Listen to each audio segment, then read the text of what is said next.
welcome to my channel, The Navy Nurse. Before I get into what I'm going to talk about today, I just want to apologize for not putting out a video recently.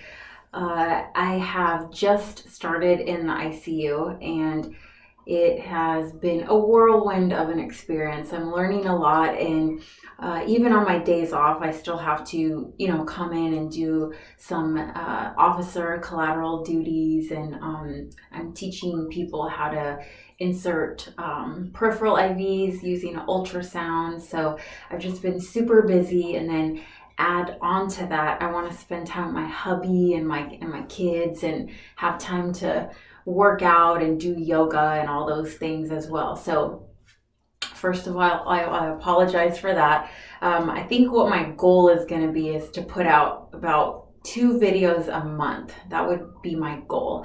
And as always, I'm taking your comments, your questions, and making videos out of that. So with that said, I had a message recently on Instagram from a girl named Cameron Obsitos. Sorry if I'm butchering your last name, Cameron.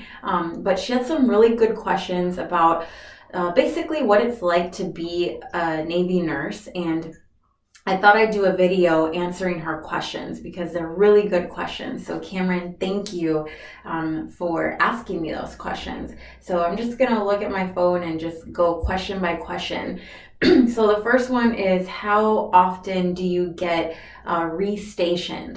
So typically duty stations are 2 to 3 year orders. So if you're married or you have kids, aka you have dependents, so if you're at a shore command, like a hospital, a clinic, and even overseas hospitals and clinics, you will more than likely get 3-year orders there. If you are unaccompanied, meaning you don't have a family with you, then you will typically get 2-year orders overseas, whether it's operational or a shore duty like a hospital and a clinic. But if you are like at a shore command in the US, then it's typically 2 to 3 years, depending on where you're at.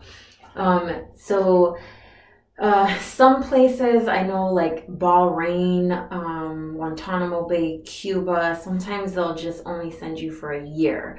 But Cuba, it's starting to be like more of a regular duty station. So even families can go there and you can get 2 to 3 orders there as well.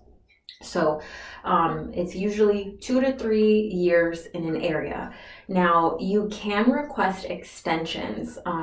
I have heard rumors that the Navy is getting away from extensions, but I still see people extending in certain areas as well. So what I mean by extensions, so for example, if you have 3-year orders somewhere and you want to extend, you have to have a good reason. So maybe you want to apply to DUINS, maybe you have a school age child that, let's say you're getting ready to leave, your orders say you're going to leave in the month of January, but you want your child to finish out the school year, then you can request an extension to June so that you can leave during the summer when your kid is not in school. So things like that. You can request extensions, but remember, you have to have a good reason.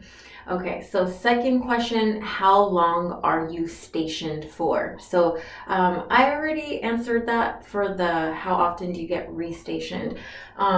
It's usually 2 to 3 years.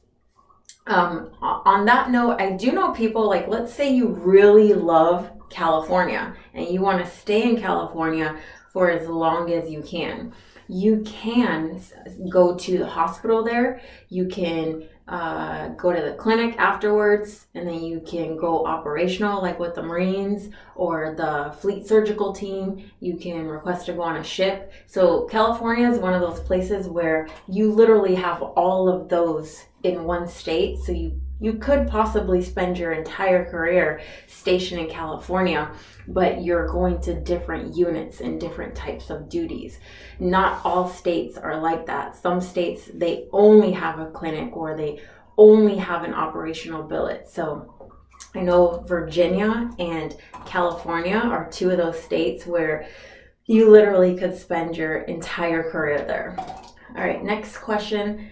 How long are deployments? Okay, that's a question I get a lot.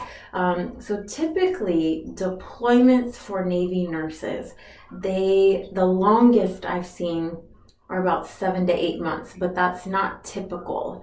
Typical is usually 6 to 7 months. There are smaller deployments that you could do like 2 to 3 months if you're with an operational unit, such as a Marine Corps unit.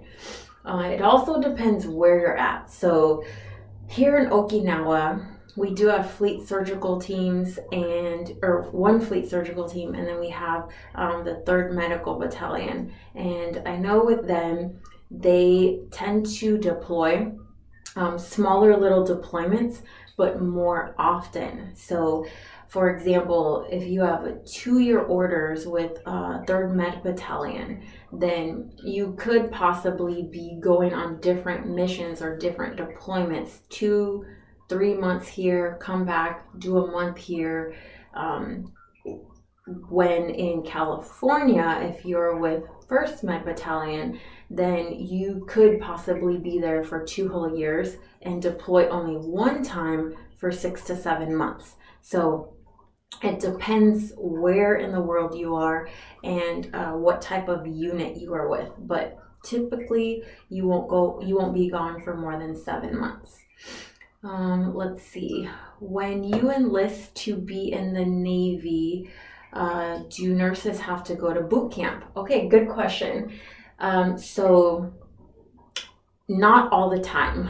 If you are a nurse who did ROTC in college, then the Navy counts that as basically saying that, okay, you know and understand military life and what it means to be an officer, because in ROTC, they've been teaching you that. You've been having to form up in your unit while you're going to the university. You've been having to PT and learn about military life, officer life. So if you went to ROTC when you're in college, you don't have to go to Navy Officer Boot Camp. By the way, Navy Officer Boot Camp is called Officer Development School, ODS, and I did do a video on what to expect for ODS. So if you have questions on that, you can find that video. Other than that, if you are a brand new Navy nurse, like you've never been in the military, you graduated college, you're going to go to ODS. If you have some years of experience as a nurse, but you're coming in new to the military, you're going to go to ODS.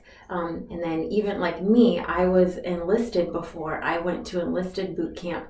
I still had to go to officer boot camp to learn how to be an officer. So I went to officer boot camp, or ODS.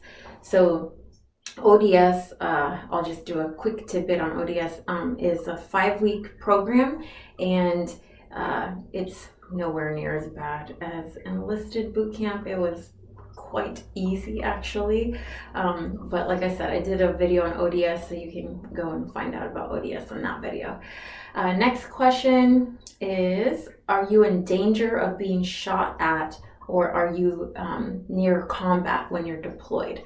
So yes, when you definitely are in combat zones, but you are not in the midst. Like, you're not gonna go out as a Navy nurse and go kicking down doors and shooting people. You do carry a weapon, most likely a 9mm, when you are stationed in combat or deployed to combat zones. So you are, of course, at risk of being in danger when you're deployed to places like Afghanistan, Iraq, war-torn countries, things like that. Definitely, you can be placed in a danger zone. But it's not going to be your job to go and shoot people or try to find bad guys. Your goal, your mission when you are deployed is to take care of the soldiers, Marines, sailors, and even civilians who are wounded, injured in those places. So with that said, not every deployment is going to be a danger zone. So you could be deployed on a ship and you never see combat. You're just in the water. So it just depends. You could even deploy as part of humanitarian exercises where there's not a lot of danger, it's just a lot of poverty, and you're helping those who are in need. So it depends on what kind of deployment you go on. Next question, is your only job being a nurse, or do you have to actually go to combat too? Okay, so I already answered the combat piece. Is your only job being a nurse?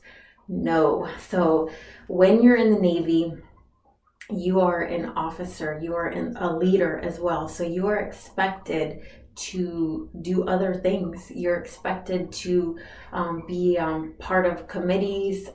You have corpsmen who will be looking up to you. Part of your job is to teach your corpsmen.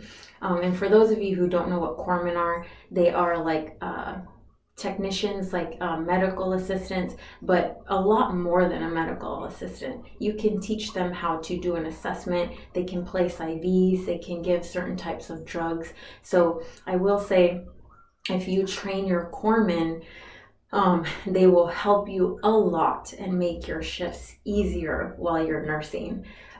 So yes, you are definitely an officer and a nurse while you're in the Navy. So take on those leadership roles and stand out as a leader and an officer. Next question, do you ever get to go back home to visit your family in your home state? So yes, you do. If you're fortunate to live in a place where there's a naval base, you could request to get stationed there, and that would be awesome. You could be close to your family and serve as a Navy nurse. Let's say there's no place to get stationed near your family. You can take leave. So everybody gets 2.5 days of leave every month. So you let your leave accrue and you get days to be off.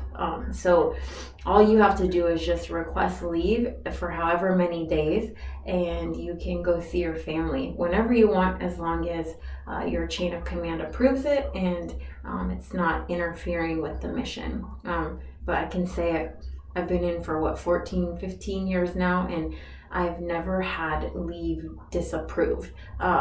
You can't go on leave every month because you need to work, but you can definitely visit your family.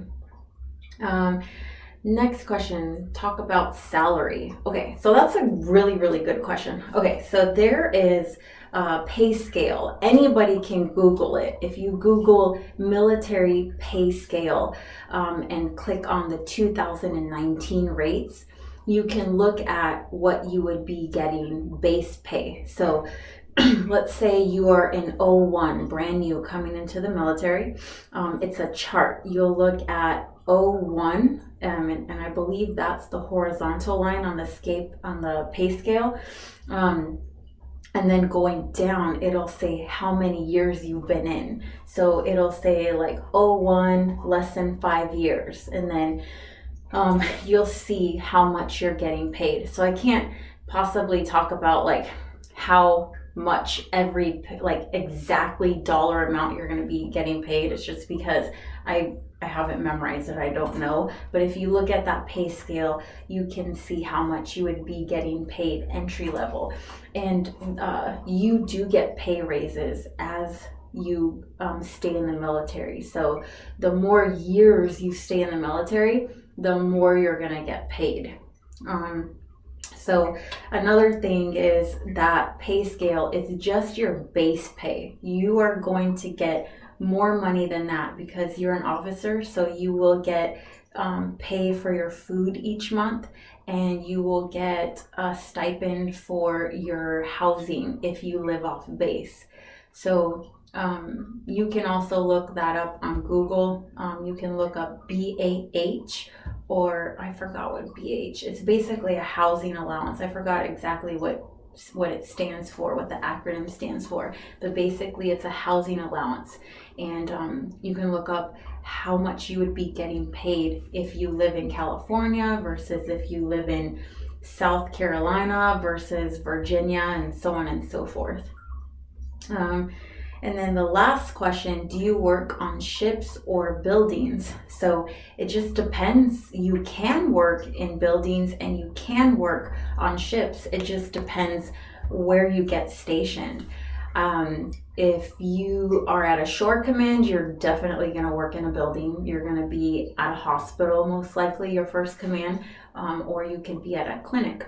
And then actually for a nurse, it's more difficult to get on a ship. You actually have to really ask for that. And from what I've seen, you have to have critical care experience to be able to be on a ship. So yeah, you could work in a ship, you could work out in a field, or in a building. So I hope that answered all of those questions. And thanks again for tuning into my channel. I love your comments. I love your questions. Keep them coming. And I will see you guys soon.